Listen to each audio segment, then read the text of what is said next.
What up, guys? Welcome back to my YouTube channel. I'm Matt Wyatt. So I'm continuing on the road to Deadpool and Wolverine that will be hitting in theaters on July 26th, my most anticipated film for the rest of the year. I can't wait. So I've already finished the first two X-Men movie reviews. It's up on my channel. Check it out if you haven't already. And now I'm on to X-Men The Last Stand that came out in 2006, and it's directed by Brett Ratner, which, look, I was excited for the third movie. Now, I'll be honest with you straight up front. When this movie came out in the theaters, I did not see this movie during this theatrical run. I didn't. I missed out on it. I didn't watch X-Men The Last Stand until it came out on DVD. I'm not gonna lie. I mean, I don't know what it was. I mean, I was always very traditional with my dad and my brothers that we always go see like big existing IPs like Star Wars or superhero movies like Spider-Man, for instance. And we always go throughout the whole summer. But for some reason, I couldn't bring myself to watch X-Men The Last Stand. I don't know what it was. I didn't know if it was the trailers didn't really do much for me. It almost looked so generic, and it just feels like it wasn't really what I anticipated. And I was one of the people that was hyped for the third movie. And we waited 3 years since the last X-Men movie that we saw, which X2 is one of the greatest comic book movies of all time. And I thought that that movie still holds up. And Bryan Singer, who directed the first two movies, did not come back to direct this one because he was too busy directing Superman Returns, which Superman Returns and X-Men The Last Stand came out in the same year. So on to X-Men The Last Stand. Now we're following sometime after the second film, we're following the storyline of that there's a mutant who has the ability to suppress other mutant abilities, and now that the government wants to extract his DNA and use it as a cure, and they want to weaponize it against other mutants who are truly a threat to the world. And I thought, this is a very odd storyline. And then we got another storyline with Jean Grey's return as the Phoenix Saga storyline, which I was told by my brother, who is a hardcore X-Men fan who has followed the Phoenix Saga storyline from animated show, and I was hyped for it because they teased that in the last movie when Jean Grey was in the third act that the whole place was about to be flooded and the X-Men were about to get killed, and Jean had to make the ultimate sacrifice, and we saw the Phoenix started to emerge, and she sacrifices herself, and they teased it at the very end that she was going to come back, and we saw the shadow of the reflection of the Phoenix in the lake when they panned over at the end of the movie. And I was like, oh wow, they really are teasing it for her return, and they were teasing it from the Phoenix Saga storyline. So to me, I thought that the third movie was kind of a letdown. I mean, look, did I really enjoy it when I watched it at the time when it came out on DVD? Of course, but then time gone on, and I didn't think it really worked at all because they took everything that we loved about the first two movies, about the persecution, the discrimination, all that stuff, all the political aspect that we loved about it, and it was a character-driven story. They turned this into a generic superhero blockbuster movie. It felt like that the studio was like, you know what? There wasn't enough action. There wasn't enough superhero action in the last movie, even though that there were some great action scenes. But now we want to turn this into an action-driven film, which, don't get me wrong, I'm all about having great, more action-oriented movie in the X-Men universe, but I still want to keep it consistent with the whole concept of the X-Men lore. And I thought that they completely threw it out the door, and they shoved these two storylines into one movie, and it just felt like a big mess where it didn't really know what it wanted. And Brett Ratner, the director, was just thrown in at the last minute of this mediocre script that he had to do, and he had an impossible task to work on. Now, let me get into some the positives that I really liked about the movie. I thought Hugh Jackman really continued to crush it as Wolverine. I thought that Storm had a lot more to do in the movie, especially when she was schooling Wolverine in the Danger Room when they were training these newcomers of the X-Men team with Bobby, Kitty Pryde, Rogue, and Colossus. And we see that Wolverine is now trying to be every man for himself and not really try to be a team leader and not try to work together as a team. And I thought that scene itself was pretty good, especially when he said, you know what, I'm just a sub. You have a problem, talk to Scott. And I thought it worked really well, and it had some good moments, especially with Cyclops, who was dealing with the loss of Jean Grey, who is the love of his life. He's going through grief, and he's not really becoming the team leader as he used to, and he's completely changed. And I thought it worked, especially in the scene when he see Cyclops and Logan exchanging dialogue, and Logan is trying to tell him that we need to move on. But then he had the same line, says, "Nobody is healed as fast as you, Logan," which I thought it worked so well. But then here's the elephant in the room that they did with Cyclops in the movie. And also it's played by the actor James Marsden. And and here's the thing. James Marsden was shooting two movies at the same time. He was in the movie Superman Returns, and he is in X-Men The Last Stand that plays Cyclops. So he was shooting between these two movies. My biggest problem that they heavily marketed like he was going to be in the whole film. They marketed him in the posters, the trailers, and all that stuff. Like, you know what? I was fine with him dealing with the loss and not try to be a team leader, but I was hoping that he would one day pull himself out of it and actually become the leader that he is supposed to be. But no, they did the completely opposite. It felt like that the studio were like, you know what? Cyclops is not the drawing box office anymore. We know that Hugh Jackman's Wolverine is the big name and he is the center of the X-Men team. And we know that he is the drawing box office money. But and also, I was fine if they sidelined him in the second film, that maybe they might save him for more in the third film. But no, since they don't know what to do with him anymore, we're going to kill him off screen. We want to raise the stakes by killing off Cyclops off screen, one of our favorite characters, the main X-Men characters in the movie. And it's killed off by Jean Grey when she returns to the fold, as not just as Jean Grey, but as the Phoenix. I was like, okay, interesting. But I did not want to believe that Cyclops was dead at first. I wanted to believe that maybe he disappeared somehow or some way, that he was going to come back into the fold in the second half of the film. But no, it clarified that Jean did kill Scott. She vaporized him with her Phoenix powers.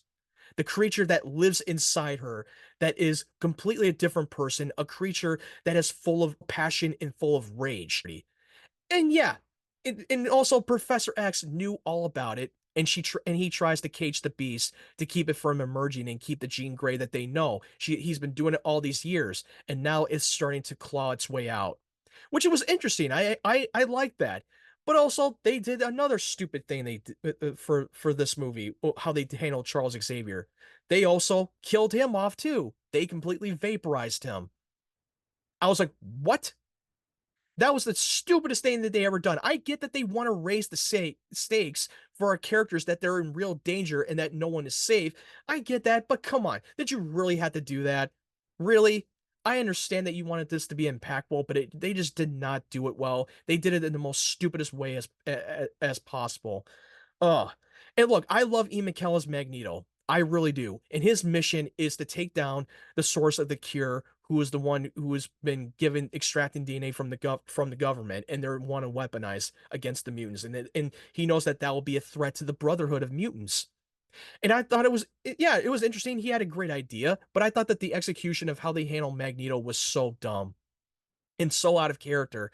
And also, he's recruiting Jean Grey as the Phoenix to join the Brotherhood of Mutants, even though he saw his best friend, the closest thing he had to his brother, get vaporized. And he encouraged her to use those abilities. I'm sorry, that would not be Magneto. No, he would not allow her to live. He would find any way to take her out because she is a threat on both sides. It doesn't matter what side you're on. She is unhinged, unpredictable, and there's no way that he would have her join her in the Brotherhood of Mutants. That's not Magneto. And another character assassination that they did with Magneto, by the time you get to the third act, when they go to Alcatraz to find the source of the cure of the mutant and take the mutant child out, he uses a bunch of Brotherhood of Mutants as pawns as they're being taken out with the mutant cure. And it was like, there's no way in hell he would use them as pawns. He's all about protecting his own kind at all costs. That's why the pawns go first. And another thing that really pissed me off is when Mystique gets shot with the mutant cure, she's cured and now she's no longer a mutant. He completely stranded her, pushed her to the side like she was nothing. Now that she's no longer one of them anymore, I don't know if I really bought into that. I don't, because I feel like that Magneto and Mystique had a close relationship for a long time, and I just don't buy that he would just like stranded her like that. I don't know. Maybe that's just me. That's just how I took from it. But also, I want to give you into some of the another positives that I really liked. I love the casting choice of Kelsey Grammer's Beast. I thought his character had a great portrayal. I loved how they have handled him. He was one of the best parts of the movie. I love the makeup prosthetics. I barely even noticed that that was even Kelsey Grammer. I thought he really stayed true to who Beast is, and I thought it was great. I thought that the banter between him and Wolverine was absolutely fantastic. I really loved it. Right, right. The secretary. Nice suit. Henry, this is Logan. He's, Wolverine. I hear you're quite an animal. Look who's talking. And here's the thing that I will understand where Rogue is coming from. With Rogue, she can't make physical contact with people, especially her boyfriend Bobby, who without killing them. And now she knows that there's a cure to get rid of your mutant abilities. She goes and she was tempted to take it. And I don't blame her for wanting to take the cure. But the love triangle with Bobby, Rogue, and Kitty Pryde, who has the ability to walk through walls, who was once called, who was once named Ellen Page at the time, but now his name is Elliot Page.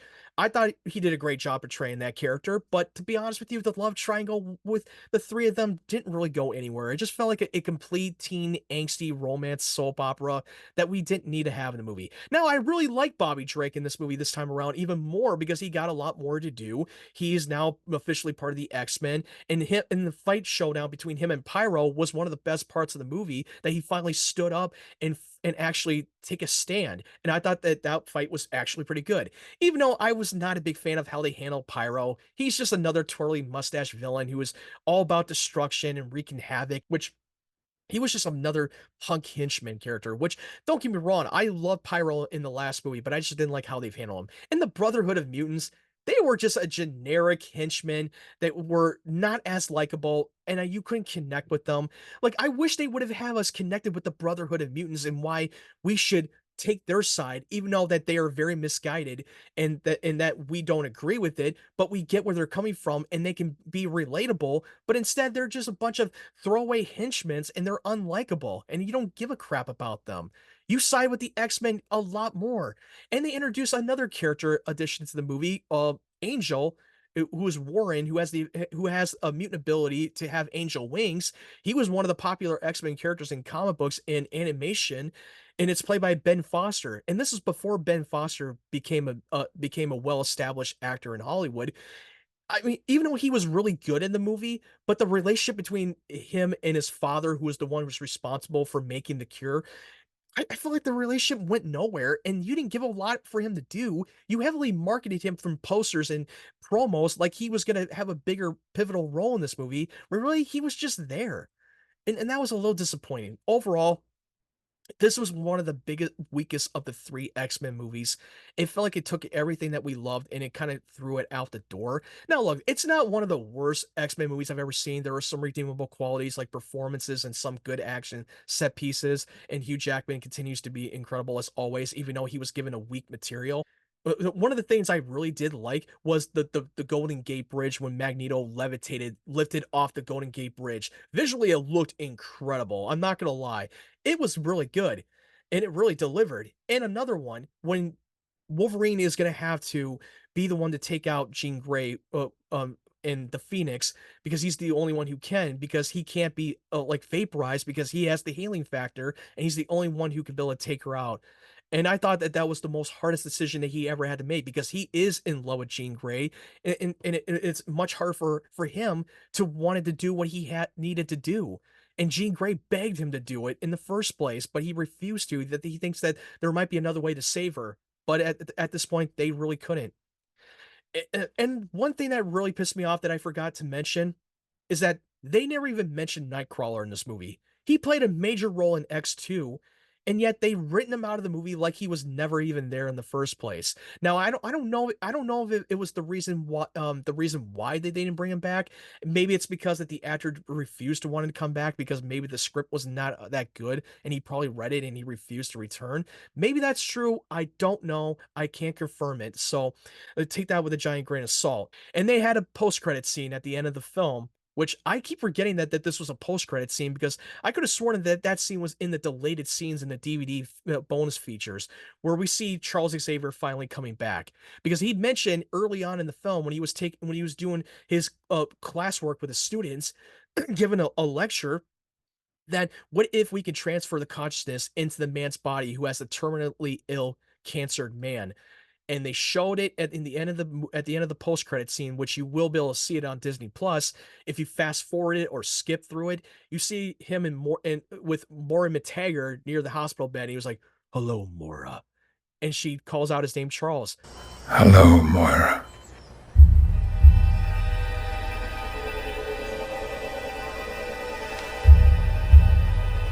Charles. So it turns out that they brought him back, which I think that the reason how he comes back was kind of ridiculous and very contradicting, but that's just me. Well, whatever. They're like, don't worry about it. Just suspend your disbeliefs. Now, what did you think of X-Men: The Last Stand? Do you disagree with me? Did you love it more than I did? Or were you on the same boat as me? It's like, you know what? I agree. It was not that good. Let me know your take and let me know your thoughts in the comment section below. And if you like this review, make sure you hit the thumbs up button. It's one click away, and make sure you subscribe to my channel for more videos. And make sure you turn on the bell notification so you know when my upcoming videos will drop on my channel. Thank you so much for supporting my channel, and thank you so much for watching this video. I've reached like over 200 subscribers so far. My goal is to reach 500.